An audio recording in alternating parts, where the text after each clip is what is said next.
Hello everyone. तो last time हमने start किया था क्वांटम मैकेनिकल मॉडल, जिसको हम modern concept of atomic model भी बोलते हैं। उसमें हमने बोला था कि वो जो मॉडल है उसको फॉर्मुलेट करने के लिए दो डेवलपमेंट जो थी उनका मेन रोल था। फर्स्ट हमने कल करा था ड्यूल नेचर ऑफ मैटर। आज हम करेंगे जो सेकेंड डेवलपमेंट थी जिसने क्वांटम मैकेनिकल मॉडल को सपोर्ट किया था, उसकी डेवलपमेंट में हेल्प करी थी। वो कौन सा वाला है? हाइजेनबर्ग्स अनसर्टिनिटी प्रिंसिपल। अब इसको अनसर्टिनिटी प्रिंसिपल क्यों बोलते हैं वो हम देखेंगे। सबसे पहले इसको दिया किसने था? गिवन बाय हाइजेनबर्ग इन 1927। तो हाइजेनबर्ग ने 1927 में इसको दिया था, एक प्रिंसिपल दिया था जिसका नाम उसे रख दिया था हाइजेनबर्ग अनसर्टिनिटी प्रिंसिपल। अब उसकी स्टेटमेंट क्या है? It is not possible to measure simultaneously both the position and the momentum or velocity of a microscopic particle with absolute accuracy. तो लास्ट टाइम जो हमने फर्स्ट डेवलपमेंट पढ़ी थी ड्यूल नेचर ऑफ मैटर, उसमें de Broglie ने ये बोला कि जो इलेक्ट्रॉन होता है या फिर जो हम माइक्रोस्कोपिक पार्टिकल्स, जितने भी माइक्रोस्कोपिक पार्टिकल्स हैं, चाहे वो इलेक्ट्रॉन है, चाहे वो प्रोटॉन है, चाहे वो एटम है या फिर क्या है मॉलिक्यूल है, ये सभी बिहेव करेंगे। इनमें वेव लाइक प्रॉपर्टीज होती हैं। इलेक्ट्रॉन क्या करेगा? वेव की तरह बिहेव करेगा, जिसकी वजह से उसके पास कुछ वेवलेंथ भी होगी और डी ब्रॉगली ने वो वेवलेंथ कैलकुलेट करी थी। अब हाइजेनबर्ग ने 1927 में एक प्रिंसिपल दिया था जिसको उसने नाम दिया था अनसर्टिनिटी प्रिंसिपल का, और उसकी स्टेटमेंट ये थी कि हम साइमल्टेनियसली एक साथ किसी भी माइक्रोस्कोपिक पार्टिकल का, माइक्रोस्कोपिक का मतलब जो हमें नेक्ड आई से नहीं दिखाई देगा, और वो माइक्रोस्कोपिक पार्टिकल्स कौन सी पार्टिकल्स की बात कर रहा था? इलेक्ट्रॉन, प्रोटॉन, एटम और मॉलिक्यूल की बात कर रहा था। तो ये पॉसिबल नहीं है कि हम साइमल्टेनियसली एक साथ किसी भी माइक्रोस्कोपिक पार्टिकल का एक साथ पोजीशन और मोमेंटम जो है वो क्या कैलकुलेट या मेजर कर सके एब्सोल्यूट एक्यूरेसी के साथ। मतलब ये है कि हम कभी भी एक साथ किसी भी माइक्रोस्कोपिक पार्टिकल का पोजीशन और मोमेंटम जो है, मोमेंटम की बात करें तो मोमेंटम में वेलोसिटी की बात कर रहे हैं। मोमेंटम किसके बराबर होता है? Linear momentum, mass into velocity. अब जो पार्टिकल्स हैं इलेक्ट्रॉन, प्रोटॉन, एटम, उनका जो मास है वो तो फिक्स रहेगा, वो चेंज नहीं होगा। वेलोसिटी जो है वो चेंज होती रहती है। तो इसलिए हम अगर मोमेंटम की बात कर रहे हैं तो वेलोसिटी की बात कर रहे हैं। तो ये पॉसिबल नहीं है कि हम किसी भी माइक्रोस्कोपिक पार्टिकल का एब्सोल्यूट एक्यूरेसी के साथ, करेक्टनेस के साथ साइमल्टेनियसली एक साथ पोजीशन और मोमेंटम या फिर वेलोसिटी जो है वो मेजर कर सकें। अब अगर हम माइक्रोस्कोपिक पार्टिकल जैसे इलेक्ट्रॉन की बात करते हैं, तो अगर हम उसकी पोजीशन जो है वो मेजर करना चाहेंगे, इलेक्ट्रॉन जो है वो कंटिन्यूसली न्यूक्लियस के इर्द गिर्द क्या कर रहा है? रिवॉल्व कर रहा है। तो उसकी कुछ वेलोसिटी होगी, जो वेलोसिटी क्या है बहुत ज्यादा है, और वो इलेक्ट्रॉन कभी भी रुकता नहीं है। अगर हमें उसकी पोजीशन पता करनी है तो उसकी वेलोसिटी इतनी ज्यादा, और ऊपर से ये माइक्रोस्कोपिक पार्टिकल है, उसकी वेलोसिटी इतनी ज्यादा है कि अगर हम उसको रोकेंगे, अगर हमें उसकी पोजीशन जो है वो चेक करनी है, तो पोजीशन चेक करने के लिए हमें क्या करना पड़ेगा? इसको रोकना पड़ेगा। अगर हमने इसको रोक दिया तो रोक के पोजीशन तो हम चेक कर लेंगे, लेकिन उसके साथ हम मोमेंटम जो है या वेलोसिटी जो है वो तो कैलकुलेट नहीं कर पाएंगे, क्योंकि अभी वो रेस्ट में है। इलेक्ट्रॉन को हमने रोक दिया हुआ है, तो हम उसकी वेलोसिटी कैसे कैलकुलेट करेंगे? वेलोसिटी तो फिर वो उसकी जीरो हो जाएगी। तो इसीलिए किसी भी माइक्रोस्कोपिक पार्टिकल का पोजीशन अगर हम मेजर करने चाहेंगे तो वेलोसिटी मेजर नहीं कर पाएंगे, अगर वेलोसिटी हम मेजर करेंगे तो पोजीशन जो है वो हम मेजर नहीं कर पाएंगे। तो इसलिए हाइजेनबर्ग ने ये नाम दे दिया अनसर्टिनिटी प्रिंसिपल का। इसने अपने प्रिंसिपल को नाम दे दिया अनसर्टिनिटी, ताकि क्या हो कि अगर हम, इसने ये बोला कि माइक्रोस्कोपिक, जितने भी जो माइक्रोस्कोपिक पार्टिकल्स हैं, अगर हम उनका मोमेंटम और पोजीशन कैलकुलेट करेंगे तो एक साथ कैलकुलेट नहीं कर सकेंगे। तो अगर उसने बोला कि अगर हम कैलकुलेट करने की कोशिश भी करेंगे, अगर हम पोजीशन और मोमेंटम एक साथ क्या करेंगे, कैलकुलेट करने की कोशिश भी करेंगे, मेजर करने की कोशिश भी करेंगे, तो क्या आ जाएगा? पोजीशन और वेलोसिटी में या मोमेंटम में एरर आ जाएगा। मतलब उनकी जो वैल्यूज होंगी वो सही नहीं होंगी, मतलब उनकी जो वैल्यूज होंगी उनमें अनसर्टिनिटी आ जाएगी, जिसकी वजह से उसने अपना नाम प्रिंसिपल का नाम दे दिया था हाइजेनबर्ग अनसर्टिनिटी प्रिंसिपल। अगर हम मेजर करना भी चाहेंगे तो एरर आ जाएगा, उस एरर को हम क्या बोलते हैं? अनसर्टिनिटी। तो अगर हम मैथमेटिकली देखें, मैथमेटिकली ये लॉ कैसे एक्सप्रेस होगा? अगर हम बोलते हैं कि डेल्टा एक्स जो है वो क्या है, अनसर्टिनिटी है in momentum, sorry in position, और डेल्टा पी है अनसर्टिनिटी इन मोमेंटम। तो मैथमेटिकली इस लॉ को हम कैसे एक्सप्रेस करेंगे? मैथमेटिकली उसने बोला कि अगर हम इनको दोनों को इकट्ठा जो है वो कैलकुलेट करने की कोशिश भी करेंगे तो एरर आ जाएगा, उस एरर को हम बोलेंगे अनसर्टिनिटी। और अगर डेल्टा एक्स जो है वो अनसर्टिनिटी इन पोजीशन है और डेल्टा पी जो है वो अनसर्टिनिटी मोमेंटम है, तो जो इनमें अनसर्टिनिटी होगी, जो एरर होगा, वो एरर किसके बराबर होगा? h/4 के बराबर होगा, या इससे ग्रेटर देन होगा, इस या फिर इसके क्या होगा? इक्वल होगा। वो हम देखते हैं। अगर डेल्टा एक्स जो है वो क्या है? अनसर्टेनिटी पोजीशन, इसका जो प्रोडक्ट होगा, इन दोनों का जो प्रोडक्ट होगा वो क्या होगा? या तो h/4 से ग्रेटर देन होगा, या फिर क्या होगा? उसके इक्वल होगा, या फिर उसके क्या होगा? ग्रेटर देन होगा, या फिर क्या होगा? इक्वल होगा, इसके लेस देन नहीं होगा। h है जो हमारे पास यहाँ पे प्लैंक्स कांस्टेंट है, पाई भी एक कांस्टेंट ही होती है, और 4 जो है वो एक नंबर है, वो अपने आप में ही कांस्टेंट है। और प्लैंक्स कांस्टेंट की वैल्यू क्या होती है? 6.626 इंटू 10⁻34 जूल सेकेंड। तो ये इसके बराबर होगा कि जो अनसर्टेनिटी पोजीशन में आएगी और अनसर्टेनिटी मोमेंटम में आएगी वो या तो h/4 के ग्रेटर देन होगी, या फिर क्या होगी? इसके इक्वल होगी। अब इसमें इस प्रोडक्ट का मतलब ये है, ये जो प्रोडक्ट है इसका मतलब क्या है?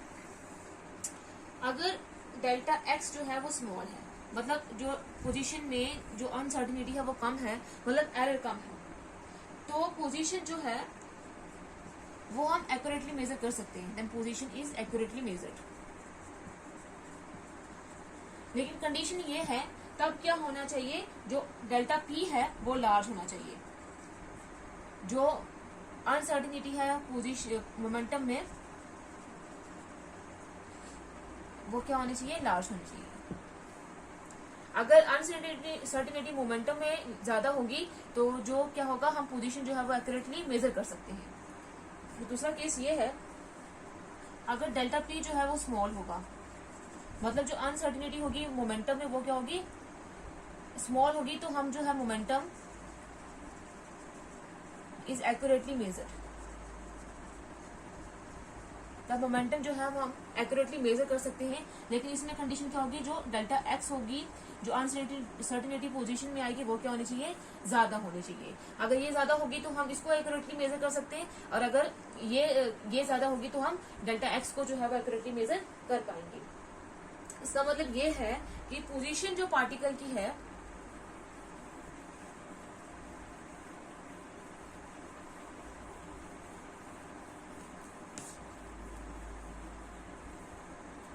position of the particle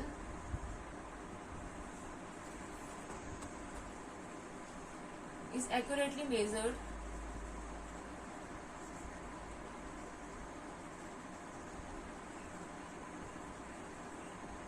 then there will be more error in the measurement of momentum and vice versa। मतलब ये है कि पोजीशन किसी भी पार्टिकल की हम एक्यूरेटली मेजर कर सकते हैं, अगर एरर किस में आएगा? मोमेंटम में जो है, मोमेंटम के मेजरमेंट में ज्यादा एरर आएगा। और हम क्या कर सकते हैं फिर? वाइस वर्सा का मतलब ये है कि अगर हम क्या करेंगे, अगर जो मोमेंटम है पार्टिकल का वो हम एक्यूरेटली मेजर कर सकेंगे, अगर क्या होगा?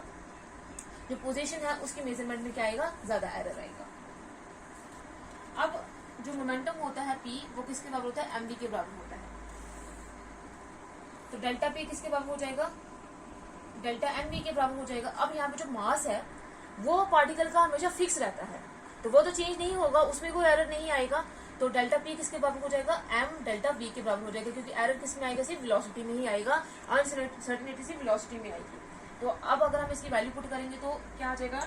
डेल्टा एक्स इंटू में m delta v, delta p की जगह क्या आ जाएगा? m डेल्टा v h/4 पाई, या फिर हम इसको ऐसे भी लिख सकते हैं, डेल्टा x इंटू में delta v is equal to और greater than m/4 pi.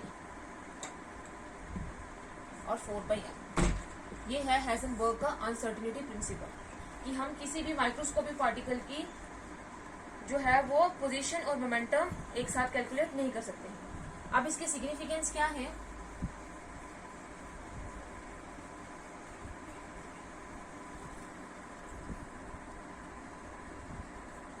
Significance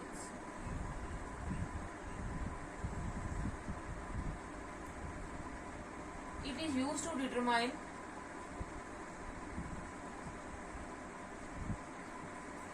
the definite path of moving object।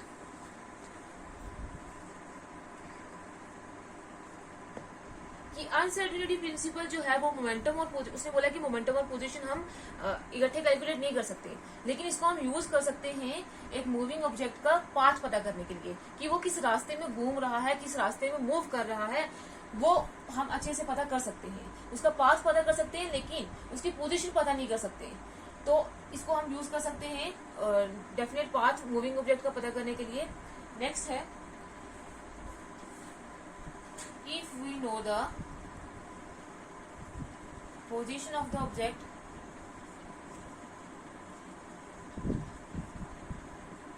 is velocity and the forces acting on it at a particular instant,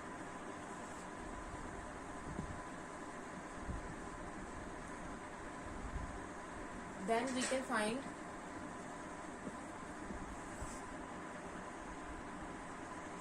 where the object will be sometimes later। कि अगर हमें एक object की position पता कर ली हमने, उसकी velocity और फोर्सेस जो है उसके ऊपर एक्ट कर रही है वो पता कर ली है।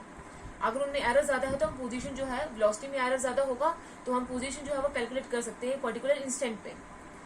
तो अगर हमने पोजीशन पता कर ली है तो हम ये बोल सकते हैं, अगर हमें वेलोसिटी का भी पता है और उसके ऊपर जो फोर्स एक्ट कर रही है वो भी पता है, तो हम उस पर्टिकुलर इंस्टेंट में तो पोजीशन का पता नहीं कर पाएंगे, लेकिन हम ये बता सकेंगे कि वो ऑब्जेक्ट की पोजीशन बाद में कहाँ पे होगी। अगर हमें ऑब्जेक्ट की पोजीशन का पता चल गया है, तो उसकी वेलोसिटी का पता चल गया है, तब हम ये बता सकते हैं कि वो ऑब्जेक्ट जो है वो बाद में किधर होगा, उसकी पोजीशन बता सकते हैं। अब हम देखते हैं कि इसका हाइजेनबर्ग अनसर्टेनिटी प्रिंसिपल का हमारी एवरीडे लाइफ जो रोज की जो जिंदगी है उसमें क्या सिग्निफिकेंस है, उसमें क्या रोल है। तो ये हमारी जो रेगुलर लाइफ है उसमें बिल्कुल भी इसका कोई सिग्निफिकेंस नहीं है, not significant at all in our daily life. क्योंकि डेली लाइफ में हम किसके साथ डील करते हैं, बिग ऑब्जेक्ट्स के साथ डील करते हैं, माइक्रोस्कोपिक ऑब्जेक्ट्स के साथ डील करते हैं, और उनकी जो पोजीशन और मोमेंटम है वो हम इजीली देख सकते हैं। Position and momentum easily calculated, क्योंकि वो हमें अपनी आंखों से हम उनको देख सकते हैं इसीलिए। और अगर हम उनको कोई भी इफेक्ट जो होगा, किसी भी चीज का इफेक्ट जैसे सपोज करते हैं उनके ऊपर कोई अगर इलेक्ट्रोमैग्नेटिक रेडिएशंस आके फॉल करती हैं तो उसका भी उनके ऊपर कोई इफेक्ट नहीं होगा। तो इसलिए उनकी पोजीशन और मोमेंटम के ऊपर कोई इफेक्ट नहीं होगा जो माइक्रोस्कोपिक ऑब्जेक्ट्स होंगे या जिनको हम बिग ऑब्जेक्ट्स बोलते हैं। तो इसलिए हम बोलते हैं कि इसका जो हमारी डेली लाइफ में कोई भी रोल नहीं है। तो ये था हमारे पास हाइजेनबर्ग अनसर्टेनिटी प्रिंसिपल, जो ये बोलता है कि हम किसी भी माइक्रोस्कोपिक पार्टिकल की एक साथ साइमल्टेनियसली पोजीशन और मोमेंटम कैलकुलेट नहीं कर सकते।